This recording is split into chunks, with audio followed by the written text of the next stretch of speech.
In today's video, I'm going to share 5 things to help elevate your fashion photography in 2025.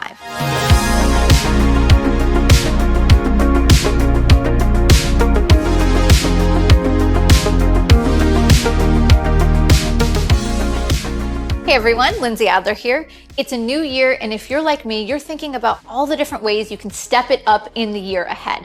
How can I hit the ground running and make the most out of the momentum of the new year? What can I do to set goals for growth? At least that's what I've been thinking about. So today what I wanted to do is share some considerations for how you can elevate your fashion photography in 2025. And when I talk about elevating photography, this could be in several different ways. It could be creatively, technically, technologically.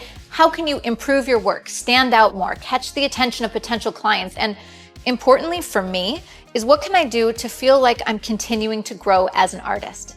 So today, let's look at some general tips, and then we're going to look at some tips that are specific to 2025. Build a strong creative team. Your creative team helps to execute your vision and elevate the quality of your work. Your hairstylist, your makeup artist, the wardrobe stylist, each are artists who can come up with creative ideas, as well as be aware of things like trends and how you can incorporate them into your work.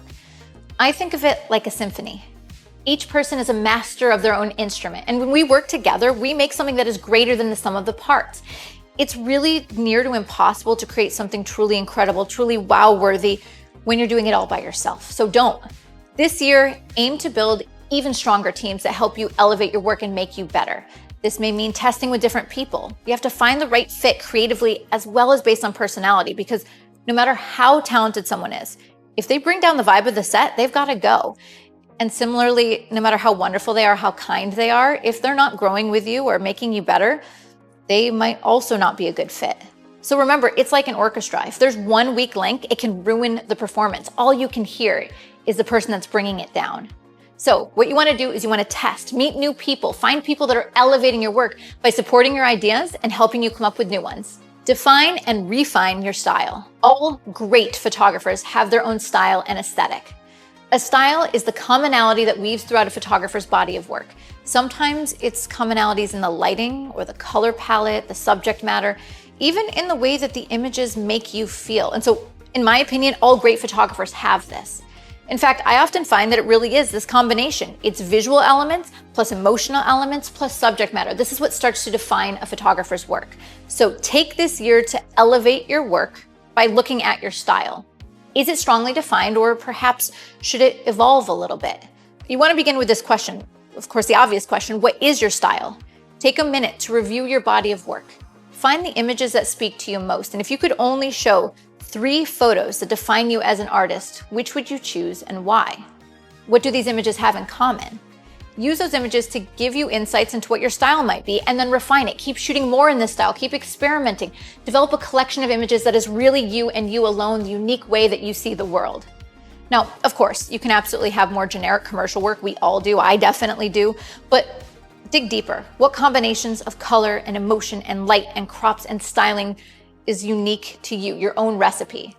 Be authentic to yourself and create things that excite you and that refine and show you as an artist. Now, if you want to learn more about style, if this is new to you, I put together a longer version of this discussion in my video tutorial called Finding Your Style, and I've linked to it in the description below if you're still looking to find your photographic aesthetic. Do test shoots with trends in mind. There's always a balance in fashion and beauty photography about following trends without being too trendy. In other words, you want your work to stand the test of time. You don't want it to feel dated too quickly or blend in with all the competition. Yet, being aware of trends and playing around with them can be really useful.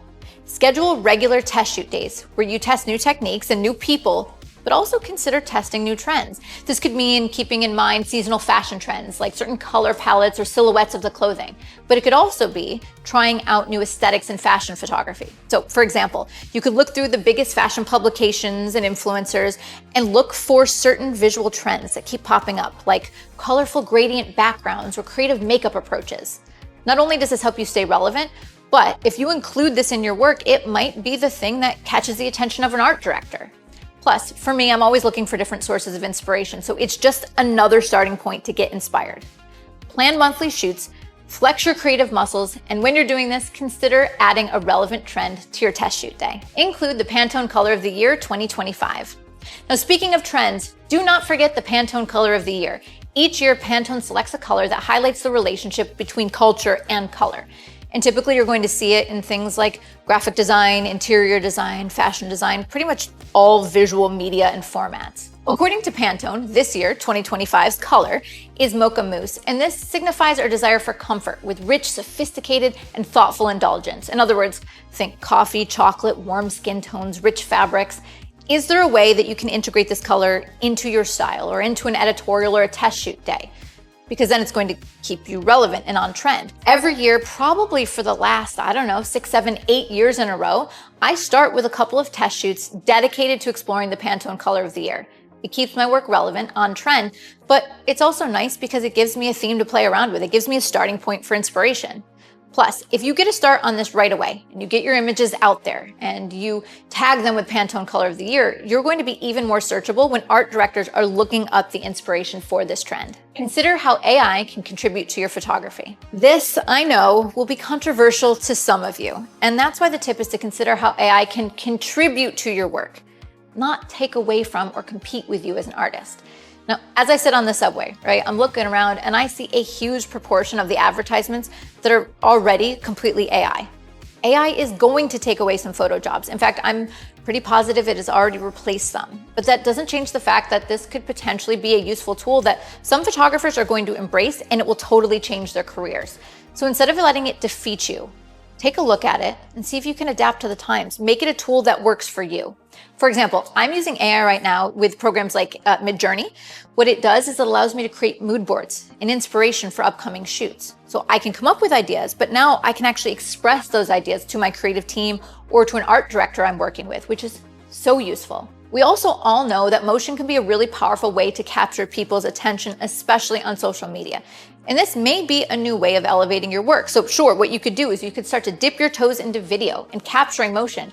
But you could also consider how AI tools can allow you to introduce motion after the fact or give a three-dimensionality to the work. There are dozens of programs and apps out there to explore. And some of them, all they do is they allow you to add some motion to fabric or water. Others actually give the illusion of the camera moving around and panning around the subject. Others give the introduction of expression to your subjects as they actually move and morph in between poses. It's awesome. These tools are only going to get better with time, and it may be something that you want to integrate into your portfolio or offer to your clients, or just use it as a way to stand out. You can also consider using AI to create sets and environments for your subjects and then composite them in. Compositing has never been my strength. In fact, I typically stayed away from it, but recently I've been experimenting where I'll create an environment in Midjourney, use it as my background, then put my subject in, and I love the results. I have this monthly membership platform. It's called Learn Plus, and each month you can watch me create 6 different shots. And I was playing around with a Midjourney image. I composite a subject in there, and it's awesome. So if you want to see that project, I have linked to it in the description below. I am always challenging myself in different ways. How can I invest and try out new technology? And AI is just this next technology to inspire and push me, whether it's through creative ideas or backgrounds. In other words, I'm letting it inspire me and not defeat me. And don't forget, there are definitely ways that you can use AI to streamline your business practices. It could be bookkeeping or culling or retouching, all of that. And obviously, these aren't about elevating your work, but if it saves you time, it's giving you more time to focus on improving the quality of your work and your photography. So there you have it. The new year is a symbolic start. It's a time for you to gain momentum. And in 2025, be strategic and be open to new opportunities. What I suggest is this. Focus on building a strong creative team to make you better. Define and refine your style so that you stand out from the crowd. Do test shoots often, and when you do, consider trends. Things like the Pantone Color of the Year. And last but not least, look into AI as a tool to open up creative possibilities rather than compete with you. All right, everybody, I look forward to growth in 2025. Let's start right now. Thanks for watching. Be sure to check the link in the description below for useful resources. And this year, if you're going to grab some gear, be sure to check out Adorama.com or come see me at their event space to watch me shoot live.